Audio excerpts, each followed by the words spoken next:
Welcome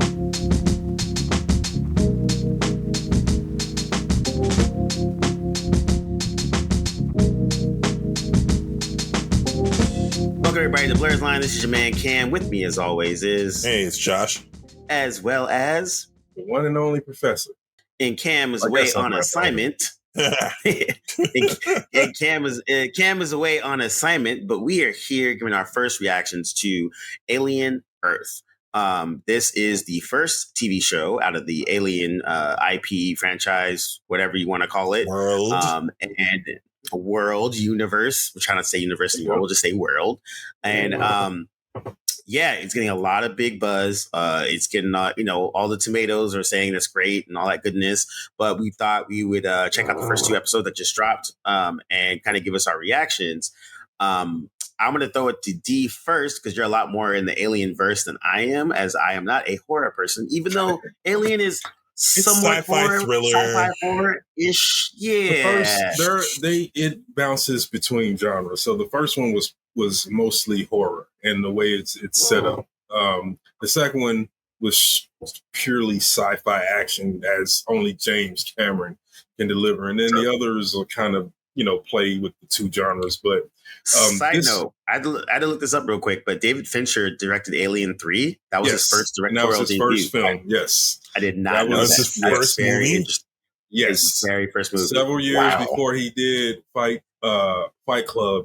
His directorial debut was Alien 3, which starred Charles Dance, and Charles S. Dutton, Sigourney Weaver, Charles S. Dutton. It was actually, to me, I enjoy watching that one more than Aliens, just because I think Aliens is just like shoot 'em up, whatever. Yeah. It doesn't have it's underrated, substance to underrated. Yeah, criminally underrated. Yeah, and it's a good movie. Continues the franchise in a very interesting way. Like the bit at the end where you realize that she's mythology. Yeah, when you realize that she's been that Ripley's been infected with an alien egg. You're talking about 3, right? In that, talking about 3. Yeah, that's Alien 3. Oh my bad. Okay, I'm mixing them up. That's right. Yeah. Again, that was right. Yeah, had very little story in that regard.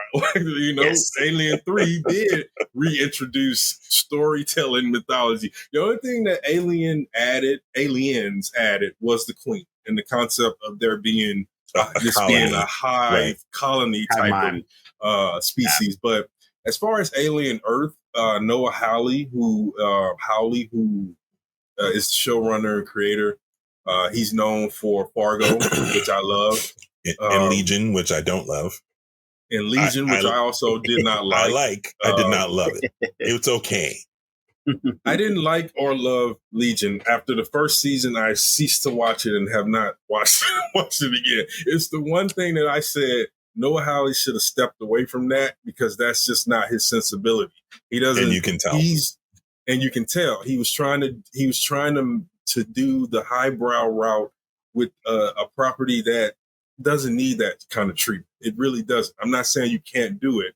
I'm just saying it doesn't need that treatment. And he botched a few things. There were a few things that just didn't work for. And it's 50-50, right? But I don't want to go too far off topic. But yeah. But it was 50-50 because there was some things that he did that were really, really smart in terms of how that world operated without making it an X-Men thing. There were like vague allusions to the fact that Charles Xavier is his father and that the X-Men were a thing. And I thought that was cool. But there were points where he took too much artistic liberty, both visually and just in terms of, but yeah. Anyway, so you were saying, wow, Legion was on for 3 seasons. Sorry, I just went on down the rabbit hole. All right, but no. We won't go. Alien Earth. I'll wrap up the Legion thing just by saying I brought that up by saying that Fargo, amazing. I love Fargo. Yeah, it's an really amazing anthology. Really, really good.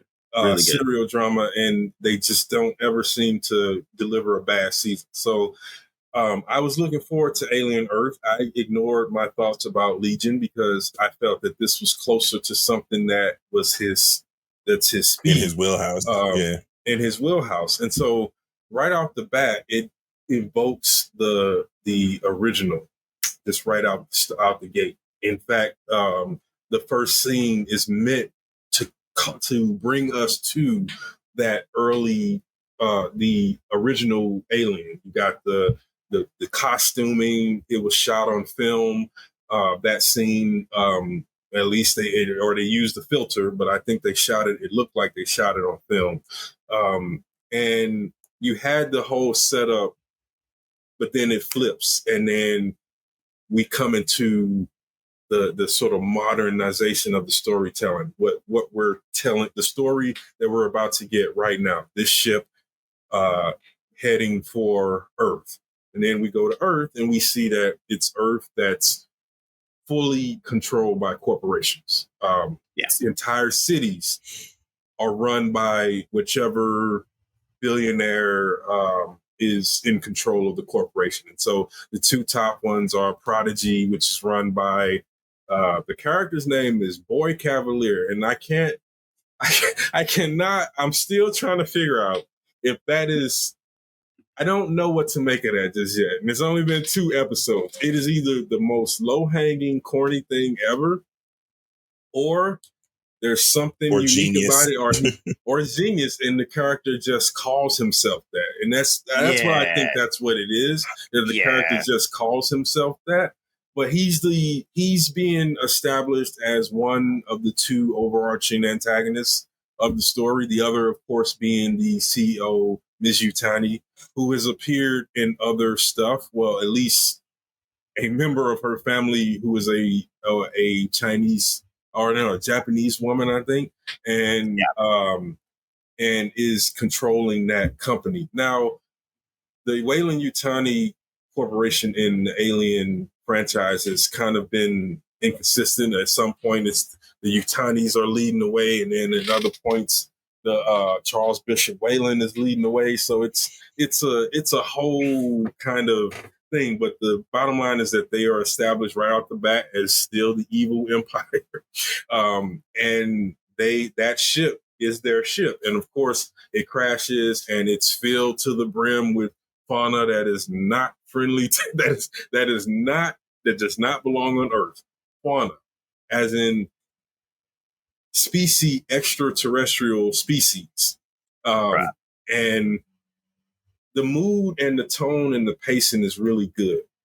There isn't a moment in that show, from the point where they establish the main character, who is an 11-year-old who is dying, but they transfer her consciousness into a synthetic body, which is, kind of the Westworld thing that they were alluding to. And so you have the main core of characters are these kids in adult bodies, and so the actors are you can tell they're having fun being children, but in their adult bodies.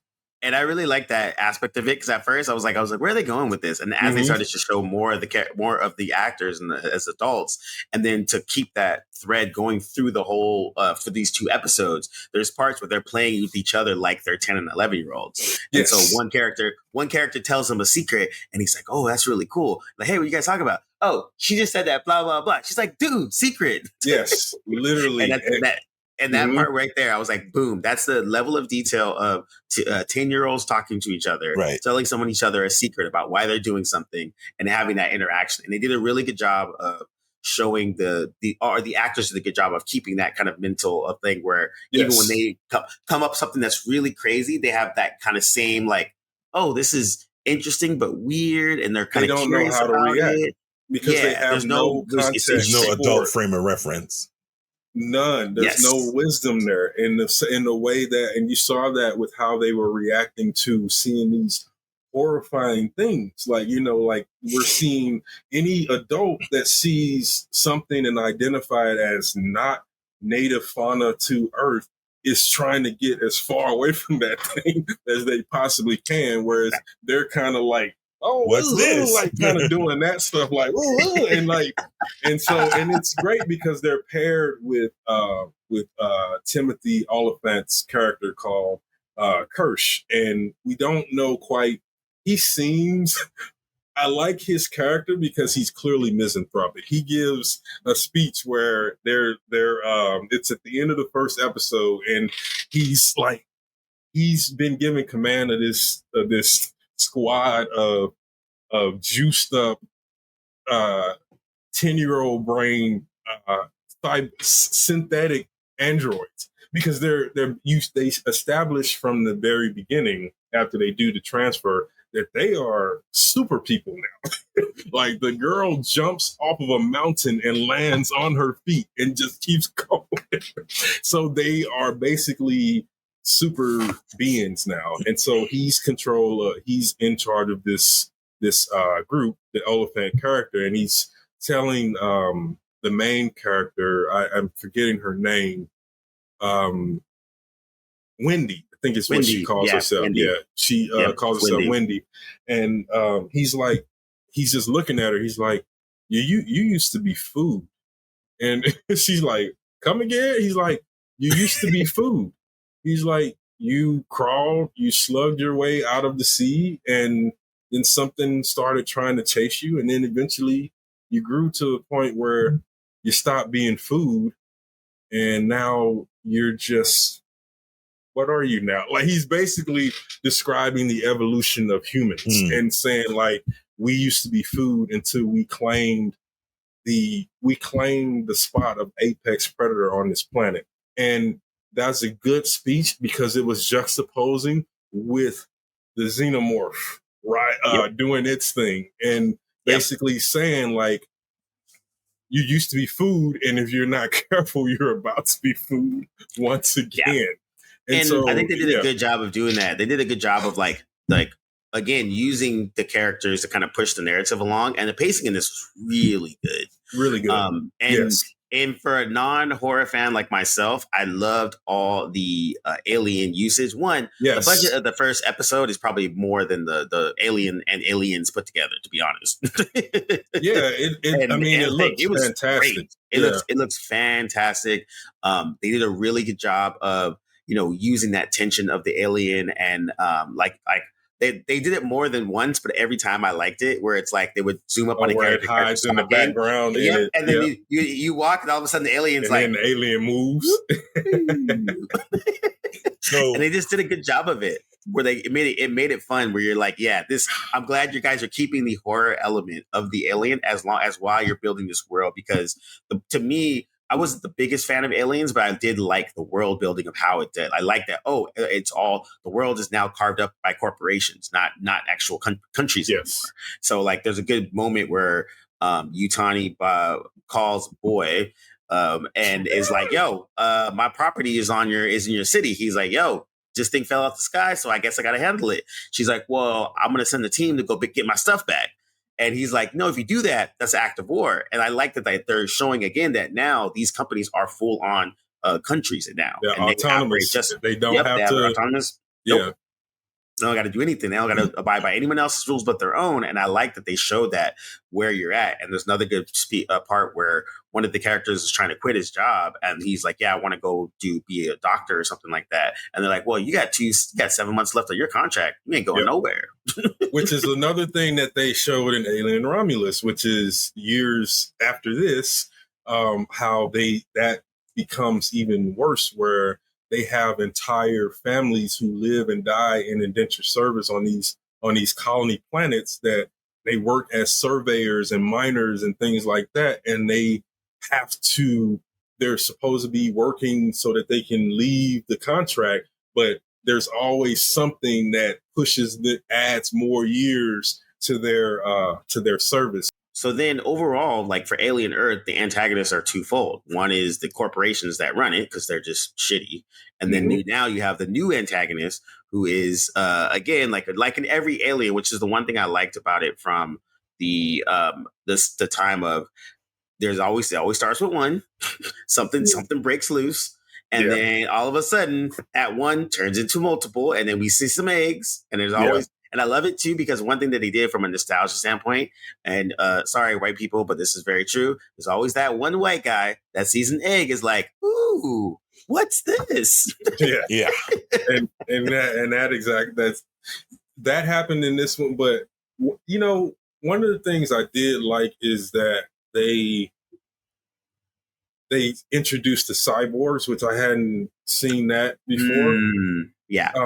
And that was, and they introduced it for the company of Prodigy, because we know Weyland-Yutani mainly uses their androids, their synthetic androids that are don't have human consciousness. So that's the other thing, is that this new company, they're showing how they are doing it and basically establish that there is this tech race, right? They say flat out, whoever can master synthetic and cyborg tech and whatever else they're finding out, the resources they're finding, and hybridization will rule the world and likely rule the galaxy or the interstellar space. Because in this universe, which what I love is that their interstellar Earth has become basically an interstellar empire, a power, but it's not like under a centralized government. It's just all of these corporations that have gone into space and basically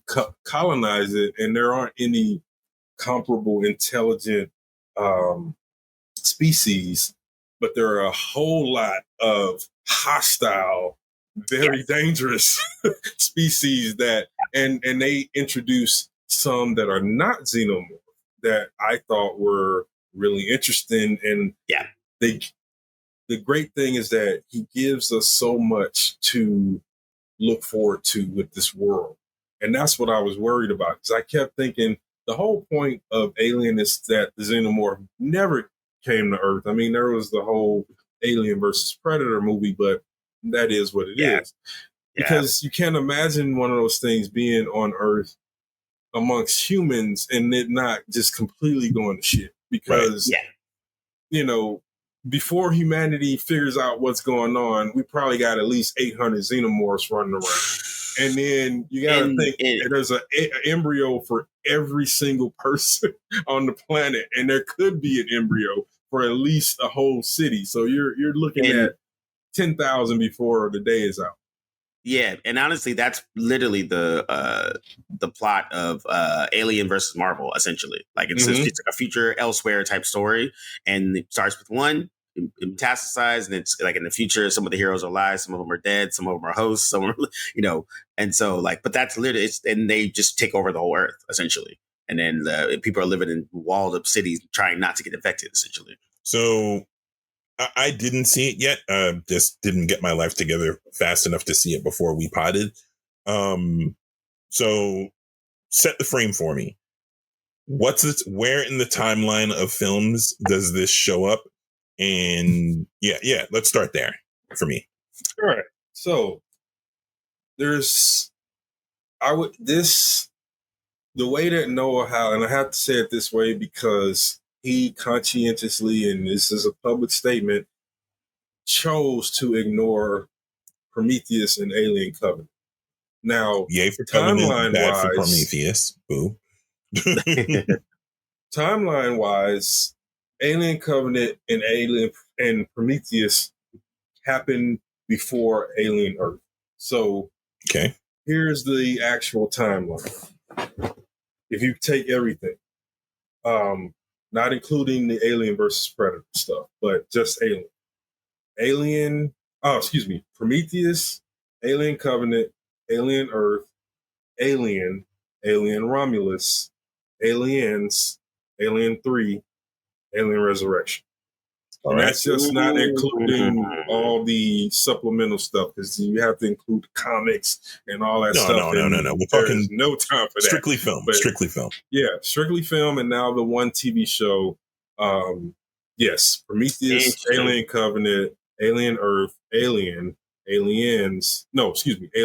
Romulus, Aliens, Alien 3, and Alien Resurrection. Yes. And then Alien Earth after. No, Alien Earth is before Alien, the first Alien. Ah, okay. Yeah. Mm-hmm. Yeah, that's heat. So it's a prequel. And the reason I brought it up, sort of. It is a prologue. Well, I like to call them prologues now.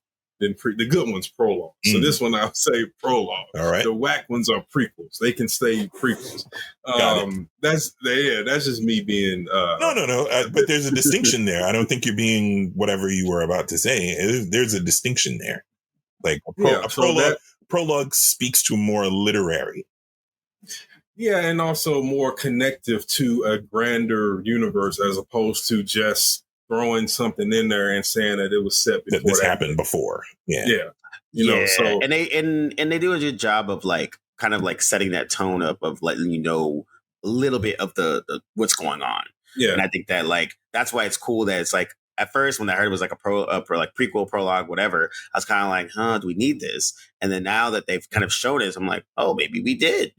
Yeah, and that's because he is ignoring Prometheus and Covenant. So if you go with Noah Hawley's continuity, his canon, he's saying this: Alien Earth happened first. Prometheus and the events of Covenant did not happen at all.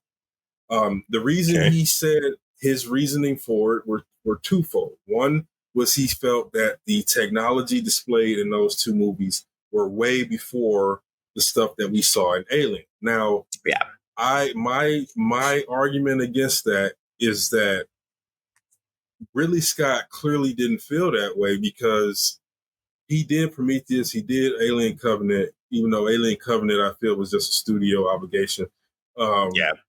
But Alien, I think he would probably, and I don't want to speak for that dude especially, but I would imagine that he would see it as the only reason that the technology and stuff looked like that in Alien was because they had no frame of reference of where we were going with technology.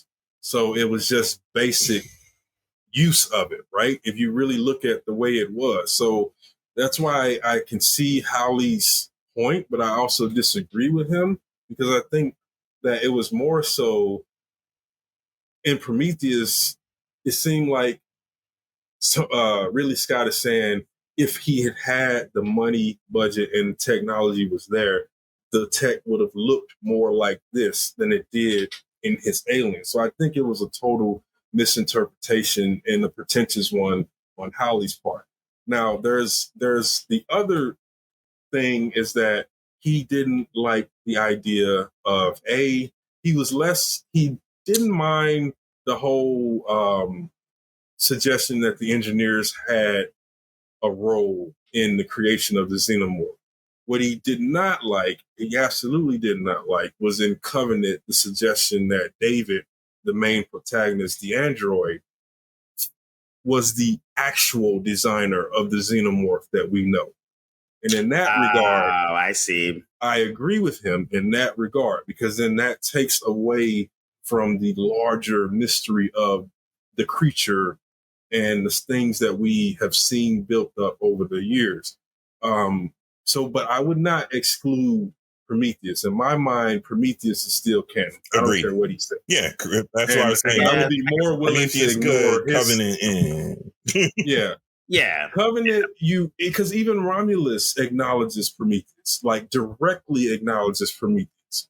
And so Covenant you can ignore because of, again, I think it was just him fulfilling his obligation to the studio. Mm-hmm. And I think they wanted him to abandon what he was working on in terms picking from Prometheus to go make the story more closer so that they have the actual xenomorph. Right. Because, it's pop culture. The xenomorph is the seller, right? People weren't into Prometheus because it didn't have the xenomorph. But even though it's a very intelligent movie.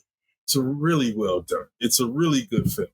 But that's what that was. So you have those competing timelines, but just at the very top between Prometheus, Alien Covenant, and Alien Earth. And that's only because Howley made this choice to do those things. But I think he positions it so if you want to ignore his stuff, you can also ignore so far he's positioned it that way. If you want to ignore his continuity and just go with Prometheus, Alien Covenant, Alien Romulus, you can also engage the story that way too. Yeah, I can see that. And again, that's where we get like this weird it's almost too much. Like again, if I didn't know any of all this and I just came into cold, I would have been like, yo, this show's crazy. All I know is it's an alien eating people, and there's a bunch of corporations and there's some scary moments. And like again, just from that cold, it's already entertaining. You're hooked in. There's interesting characters. There's familiar faces. Like familiar faces. You're kind of like, okay, I kind of remember this person. This is kind of cool. What's up with these kid adults? All like again, production value is very high. They did not skimp on gore, which is cool.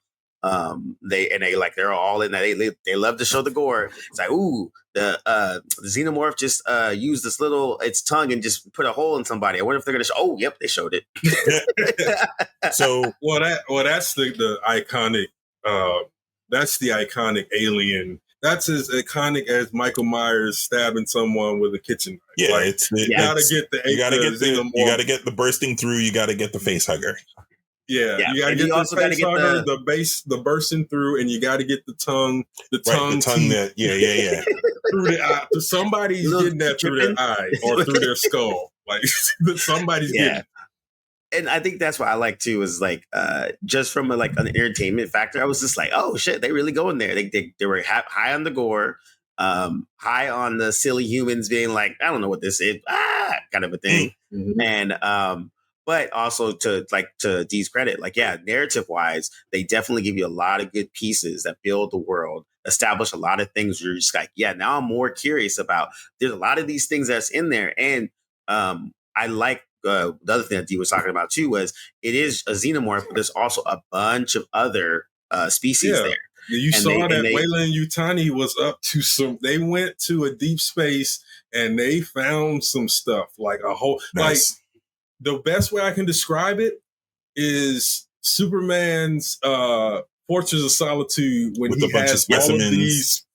They had all of that, and all of them were different, unrelated to the xenomorph. Yes. There was one thing that creeped me out, and I'm not even talking about the eye thing with the cat. I'm talking about the creature that crawled on the two soldiers. Oh, bit them, and sucked all of their blood and marrow or whatever out of, and just chilled, just fell off of them, and was just like, it was like the most scary type of mosquito I've ever seen. So I guess again, not having seen it, does it fit? Like all that you guys have said makes me feel like it does, but I'm just curious as a statement, for the pilot, does it fit? It does. The story is called Alien Earth. It's not called Xenomorph Earth. It's called Alien Earth. Okay. And the Xenomorph is still the main focus. It's still the main antagonist as far as we can see right now, or the secondary antagonist. It just depends on how you look at it. But the Xenomorph is the main aggressor, and the character, it's focused around those things. It's just saying this is more developing the world of the Weyland-Yutani and the corporation. It's to say, while they were out there and they found this organism, this one that we know that the audience already knows how dangerous and powerful a xenomorph is. Now we find out that they weren't just looking for those things. They found a lot of stuff out there. And some of this stuff is like, it's straight out of Lovecraftian horror, like legitimately Lovecraft, especially the thing with all the eyes and the tentacles. I'm like, this is Lovecraftian horror in space. So that's the scariest type of space stuff, because it's all stuff that you just have no explanation. You can't even describe it if you tried. Okay. Yeah, and like the eyeball one is a good example. Like it's like an eyeball with like tentacles or something like that, and like they show it a little bit in the beginning. And shout out to all the actors that we all know are going to get killed in that first 7 minutes, but they're just sitting there eating. They're like eating and they're having conversation and they're explaining about the world. Like they're like, hey, talk to this one kid. He hasn't went to a social studies class. Like, all right, there's 5 companies and there's da. Like real. Like I'm watching it. I'm like, you are all about to get it. And then you get a nice dip to black, and then you see the spaceship. Just it looked like something went wrong already, and then they go back to the spaceship, and the xenomorph is just messing everybody up. Yeah, exactly. One of the details I like was showing just how it's not just this mindless animal, but it's a sadistic monster. like legitimately grabbed the girl, like the she was trying to get to the cyborg dude. The xenomorph could have just killed her, like right then. It takes her, throws her onto the floor, and like plays with the food, plays with her for a second, rips her apart, and then finally impales her with its tail, like vicious, psychotic. Like it's showing us that these creatures, they are not just hostile by nature of being a predator. Like most predators will leave other predators alone. They don't venture out. These things are their mission is to destroy. Their biological imperative is not survival. It is to eradicate all life that they find and to enjoy it as much as they do. Because like that thing was smiling at one point when they put on the and you can see that it stalks people. There were several times where it could have just kicked off characters, but you see in the background, it's like legitimately stalking them. So those like details make it even more terrifying. It's the xenomorph is the one creature in all of fiction, and I'm not afraid of anything where I'm like, I would never, ever, ever want to be around that thing. Because you just know you're dead. Like there's nothing you can do. And then even to that part, like in the 2 episodes that we got, there's 2 characters that escaped the xenomorph on multiple occasions, not multiple, but 2 occasions. And you can tell that the xenomorph recognizes them. And it's like, oh, I remember you, and goes after them with that. I'm still going to get you. Like I'm not letting. So there's a certain amount of gusto. There's a certain intelligence active, but also a certain, you the one that got away. You don't get away from that thing. That is freakish because in every alien movie, whether good or bad, they establish that there's a certain level of predatory. There's like an extra level of predatory. Like, there's no, the animal's afraid of you and you're afraid of it, but it's going to attack you anyway. No, no fear. It wants you. It's stalking you. It's either going to do 2 things. It's going to take you so that you can be impregnated, which is still the same thing. It's killing you. Or it's going to rip you to shreds. And either it's going to do that for fun or it's going to eat you. And what you saw is examples of all of it. We saw that it ate some people, and some people it legit just ripped apart and left them. And given credit where credit's due, Howley made that creature more terrifying even than it was in Romulus, and Romulus made it terrifying. That is saying a lot. Yeah. Yes.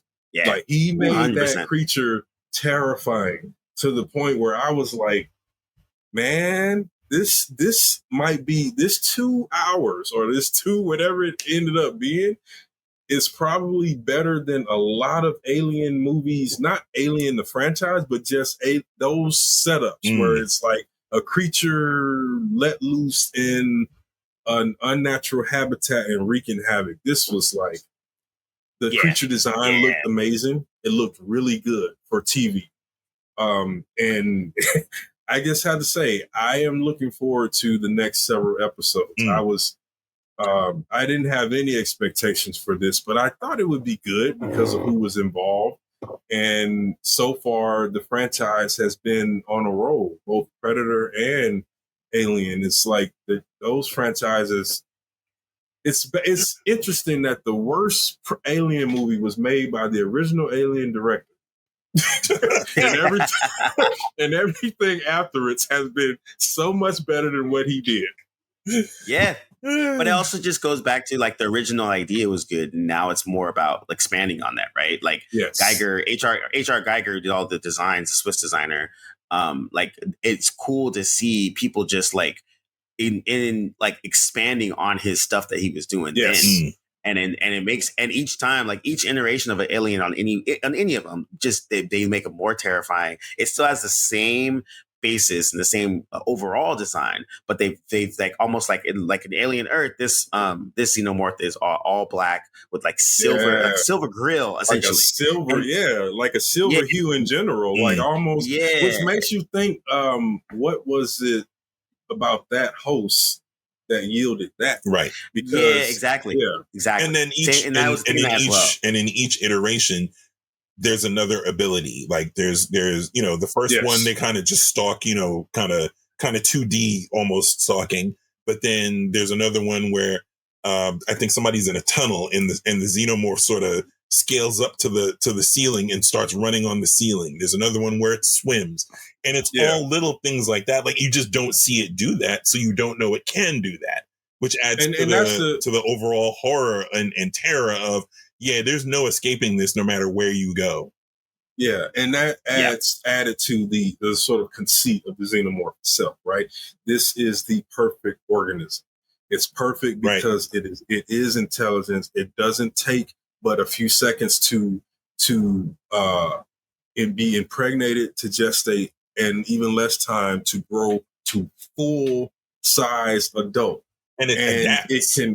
It adapts. It can survive in the vacuum of space. In Alien Romulus, they pulled the one from Alien that Ridley ejected into space. It froze. They brought it on the ship.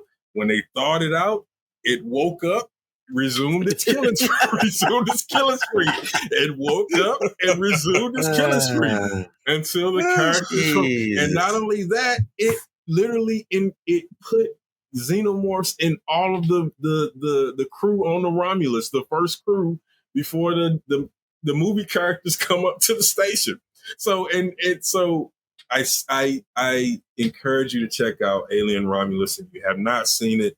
It is one of the better Alien movies and installations. It's not a movie, but all right. What do you mean, Alien Romulus? Oh, Alien Romulus. I thought you were saying the TV. Sorry. I thought you were saying. No. No. I was saying Alien Romulus is something people should check out. You should check it out, especially if you're going to get into Alien Earth, because it's both are similar experiences. Just one is film, and the other one is TV.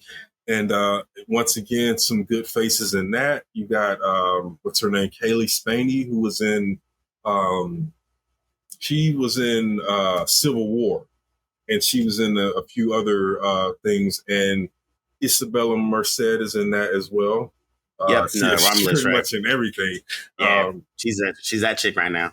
Yeah, very good, very good. Yeah, and I think that, like, going back to continuing what Romulus kind of set of recently, and all of it's interesting because I read up on recently how the director of Romulus is friends with Dan Trachtenberg from that did Prey and Predator, Badlands, and he was just like, "Yo, I would totally do an Aliens versus Predator movie. We do it like a Tarantino and Robert Rodriguez, or we co-direct it, just have fun and do some good stuff." And I was like, that would be an amazing idea, insane. Like. And it would actually be good this time. It wouldn't be 90s. It wouldn't be 90s retro schlock. Yeah, no. Yeah, like exactly. The one that Paul W.S. Anderson did, the first one was just okay, really not good at all. I mean, it has Sinai Lathan in it. There's reason to watch it. There are definitely enjoyable aspects of the movie that just, but the Alien Predator stuff is the thing that worked the least. Absolutely. Yeah. Yes. Yeah. Exactly. Yeah. Exactly. And I think with Trachtenberg and is it Alvarez? Is it Fade? I think it's Fade Alvarez. It's Fady. Yeah, it's Fady. Alvarez and Trachtenberg, if they team up and create that movie, it'll be mythology driven, and that's why it'll be good. Because everything that we're talking about, including even Noah Hawley, because I think he's on the island of his own doing Alien Earth, but they all understand the mythology and how to work from that point and allow characters to make decisions. And you have a setup, you have the conceit, and that is the thing that continues to build each season. If this is imagined as a multi-season show. Yeah, and it's only supposed to be 8 episodes, I believe, or this first season or whatever. So they just dropped 2 already, and I think they're doing the next 6 over the next 6 weeks. And but I think there's already early rumors of just because of the reception and stuff that they're ready to keep it going. Oh, I think they're going to. Just based on, I haven't even watched it yet, and based on the reception, I already know they're gonna. Just the little bit that I've read. Yeah.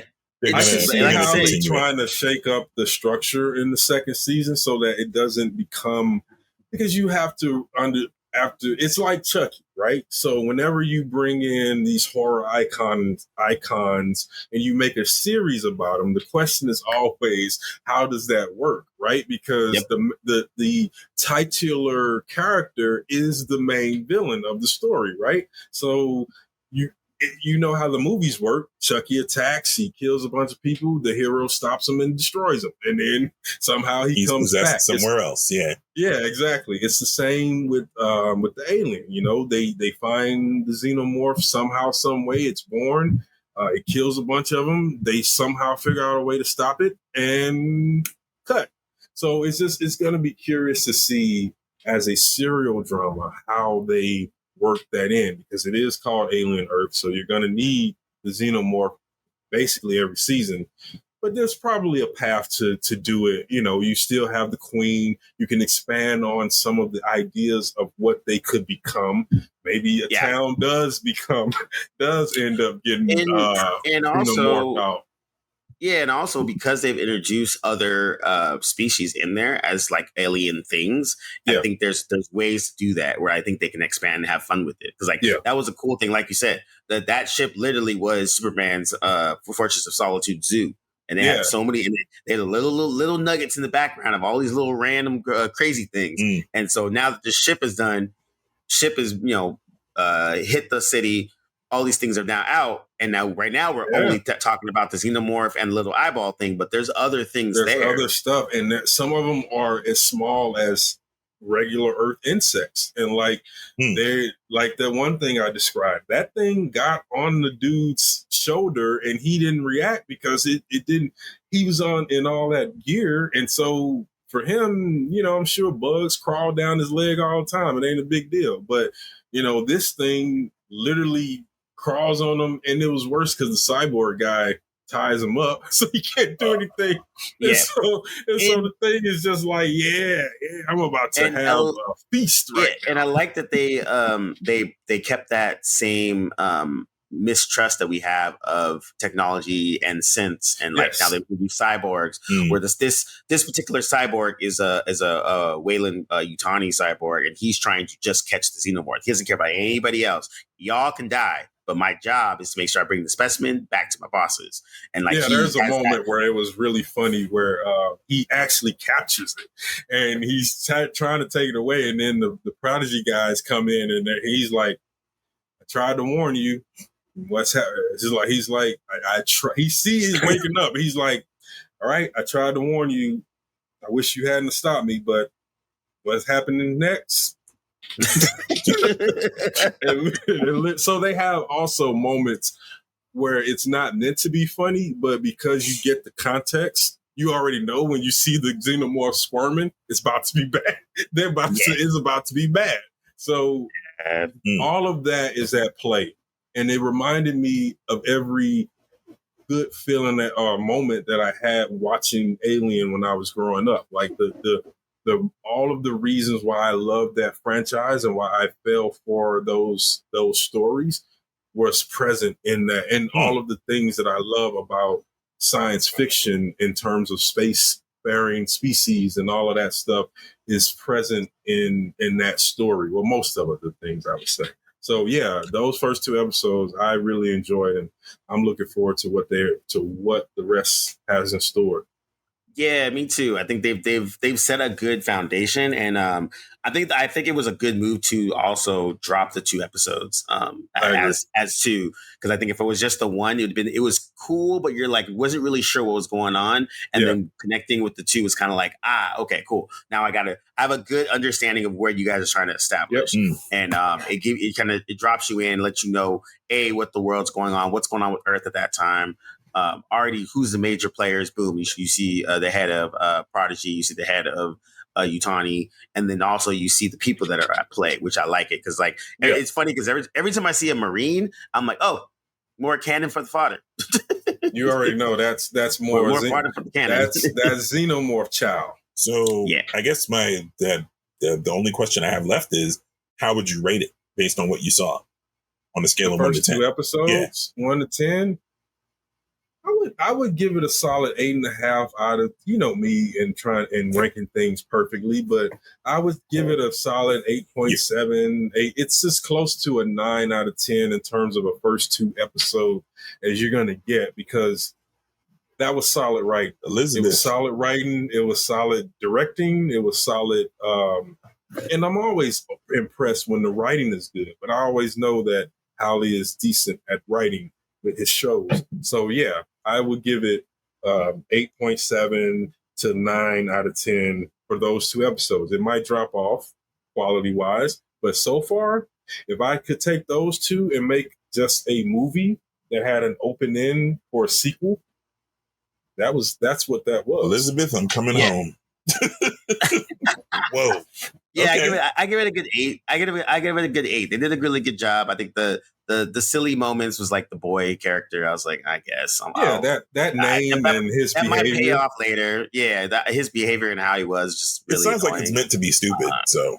No, yeah, exactly. It is. And his behavior is meant to be exactly what it is. He's supposed to be this billionaire, trillionaire, basically a god emperor on Earth, because he can do whatever he wants. And he is a man-child, and he has unlimited money, and he is a sociopath. He's clearly doesn't have any kind of moral. He's amoral, in fact.